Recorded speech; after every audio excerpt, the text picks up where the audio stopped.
In this lesson, we're going to examine how we can write an equation in vertex form based on a variety of situations and how we can gather the information. So we'll start with what we looked at yesterday, where we had transformations, changes to y equals x squared. If we change things, we know that in vertex form, we can change the a, the h, and the k. And if you read through the question, it tells us it's compressed vertically by a factor of 4, and it's been reflected. Well, those two things together mean we have two things outside for the a value. We have a negative sign because it's reflected, and compressing something means I need to make it a fraction. I need to make it wider. Fractions to make things wider. We also know it's been translated 3 units to the right. That's our h value, that's our vertex. When we put that into the bracket, however, we have to change our sign. So instead of going to the right and being a positive, it has to go to the left and be a negative. Now, nothing is required outside here. There's no up or down. So no k value. Our vertex is 3 and 0. And that's not too bad. That's just knowing the different transformations, you can figure out the different parts and pieces. But sometimes we're going to have to play with that a little bit more and solve for things. Let's take a look at the next one. Okay, so it's already in vertex form. Can we figure out the parts and pieces like we did yesterday? So what is our vertex? H and k, 3 and 4. Remember to change your sign on the vertex for the x part. The direction opening, that's our a value. As always, up is positive. The axis of symmetry, we already know that because our x value is 3. The optimal value, well, we already know that too because the y value is 4. And our new idea, the transformations, what have we done? We've vertically stretched it by 2. That's the a value. That's affecting our step pattern. We've gone right 3. That's our x value, our h. And we've gone up 4. And that's our k value, the y part of the vertex. Okay, so here's our new idea. How can I take information and write the equation? So the first thing we need to do is fill in the information we know. We have to be given the vertex if they ask us to write it in vertex form. Just remember, you're going to have to change your signs on the x value. At that point, the only thing you're missing is your a value, your stretch, your compress, your reflect, which means we have to solve for that. In order to solve for it, we have to know some point, an x and a y, a known point. It might be a random point. Okay? It might be a 0. It might be a y-intercept. Okay? But it's got to be some point that we know on this graph so we can figure out just how big this graph is. We're then going to solve for a, and then at the end, don't forget our equation.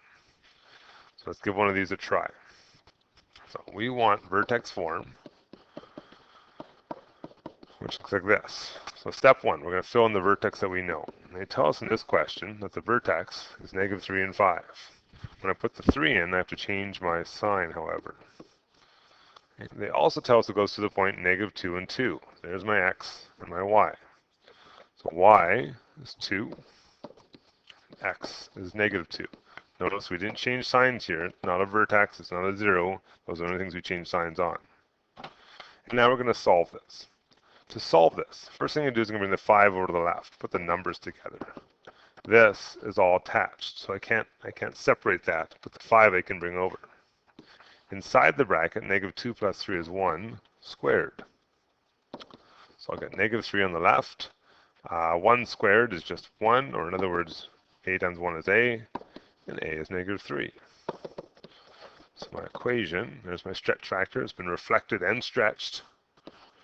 And write out the rest of the equation, x plus 3 squared and plus 5. Just go back to your first line to fill in the a. And there's your equation. And you guys can try one. Pause it, see if you can figure this one out. Y equals a bracket x minus h squared plus k. Fill in our vertex first. So plus 3 and minus 3. And also change the sign on the x part. I know a point, I know a y-intercept at 0 and 8. So 8 for y, 0 for x. You just solve for a. So bring that 3 over first of all.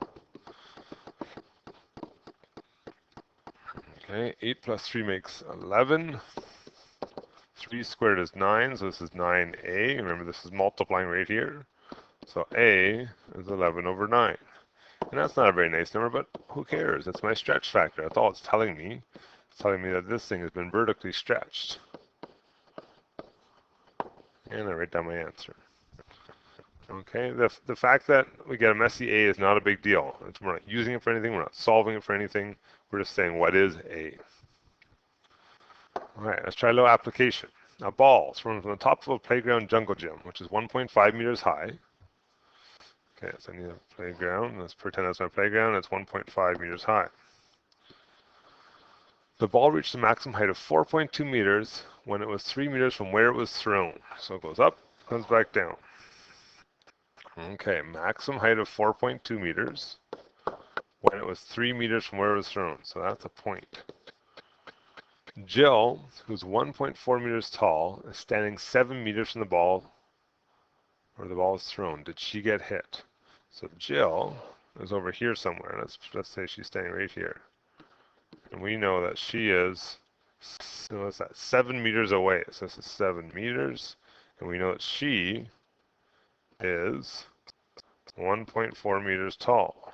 I want to know if she got hit. In other words, I want to know the height of the ball right there. 7 and what? Well, I can do that if I have an equation for height. And in this case, I have vertex form because I was given the maximum, the vertex. So like we've been doing, let's fill that in first.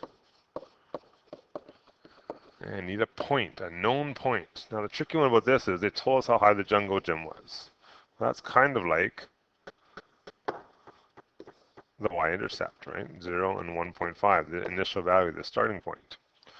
So my y is 1.5, my x is 0. I want to solve. So 1.5 minus 4.2 equals a negative 3 squared. So we'll get negative 2.7 is, negative 3 squared is 9, so 9a. And if I divide this, negative 2.7 by 9 for a, I get negative 0.3.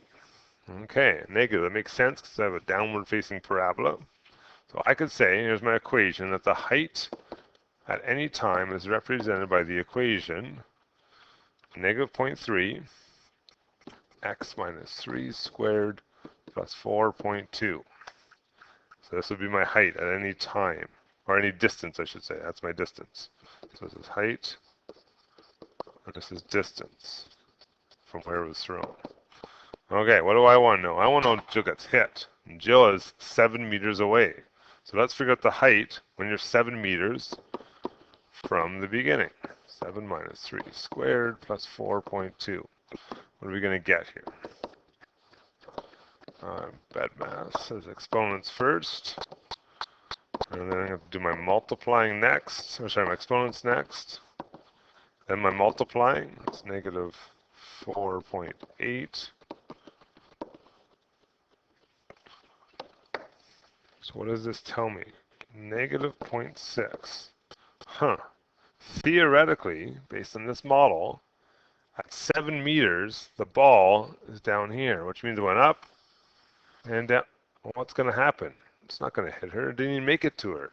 It doesn't get 7 meters away. It's already hit the ground by that point. So, does she get hit? Well, no, obviously not. Okay. So that's our introduction to writing equations in vertex form. You should be able to make a few. Try the homework. If you're stuck, come see me. We'll figure some things out together.